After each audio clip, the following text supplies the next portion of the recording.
La vision dans la vie de Simon a vraiment été la chose essentielle.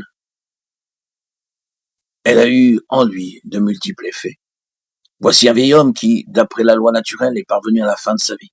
Les gens auraient pu dire à son sujet, « Ah, nous ne sommes pas étonnés d'apprendre que le vieux Simon soit parti. » Mais la vision l'a maintenu vivant. Il ne pouvait pas mourir parce qu'il a eu une vision donnée par Dieu. Le Saint-Esprit lui avait dit qu'il ne mourrait pas avant qu'il ait vu le Christ du Seigneur. Mes yeux ont vu. Voici un homme qui voit dans son vieil âge. Et il y a une puissance dans cette vision qui le projette en avant et repousse la mort, faisant d'elle un domestique plutôt qu'un seigneur. Il peut dire à la mort, tu dois attendre mon heure, le temps du Seigneur. La vision l'a maintenu vivant et a transcendé le cours ordinaire des choses, faisant de lui le maître et lui donnant de l'ascendant. Tout ce qui aurait pu signifier quelque chose par rapport à sa vie normale et au nombre de ses jours sur la terre doit être transposé dans le domaine spirituel.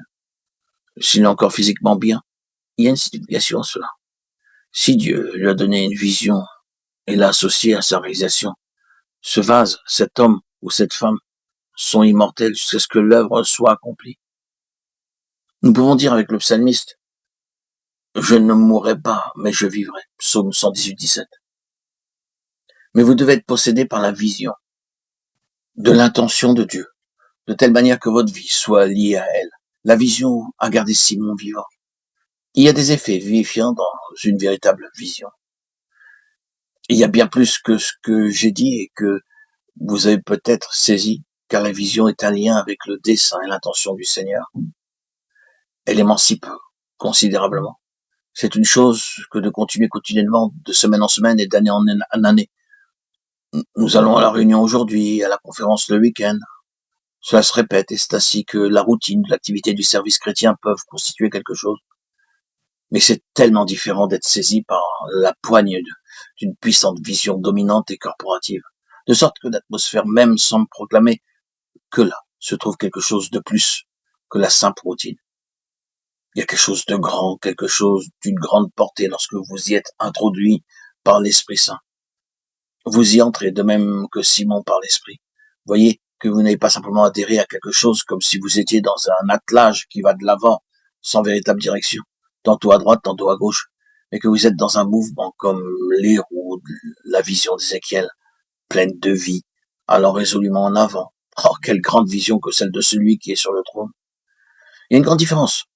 Vous pouvez remarquer dans vos propres esprits la différence entre ces choses. D'une part, ce qui se perpétue simplement avançant peut-être par son propre élan, ses directives, ou par d'autres intérêts, quelque chose qui est en fait une fin en soi. D'ailleurs, il importe peu que vous y soyez ou pas, mais d'autre part, il y a ce qui est tellement différent et qui se trouve en droite ligne avec le grand dessein de Dieu, dans la puissance de l'Esprit Saint, démontrant quel grand Dieu préside actuellement à l'accomplissement de ces choses. La vision a lié Simon de manière vivante au dessein de Dieu. Il y avait l'ancienne dispensation et Dieu avait placé en elle un capital spirituel. Mais surtout, la nouvelle dispensation était là, présentée par la venue de Christ. Simon était comme un lien très vivant entre ces deux dispensations. Nous parvenons à une période où de grands changements vont avoir lieu dans le système de la chrétienté. Le spirituel seul comptera, et il sera important que Dieu ait un peuple qui soit un lien en relation avec sa parfaite intention. Il a toujours réclamé cela. Nous pourrions de nouveau retourner à la Bible et remarquer les périodes de transition, voir les liens que Dieu a suscités entre deux périodes pour établir un pont de l'une à l'autre. De même, nous avons quelques bonnes raisons de croire qu'un changement est imminent. Il ne sera plus possible de continuer comme avant et d'organiser les choses selon de vieilles méthodes. Le peuple de Dieu sera forcé par les événements que connaître le monde à marcher sur des bases spirituelles pour que son souci soit uniquement le Seigneur lui-même.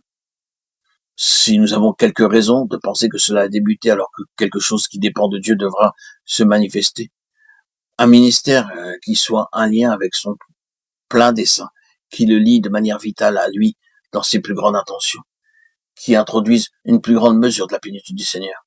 Eh bien, Simon a fait cela, et il est ainsi devenu en lui-même le signe d'un mouvement dispensationnel, d'un lien vivant avec la pleine intention de Dieu.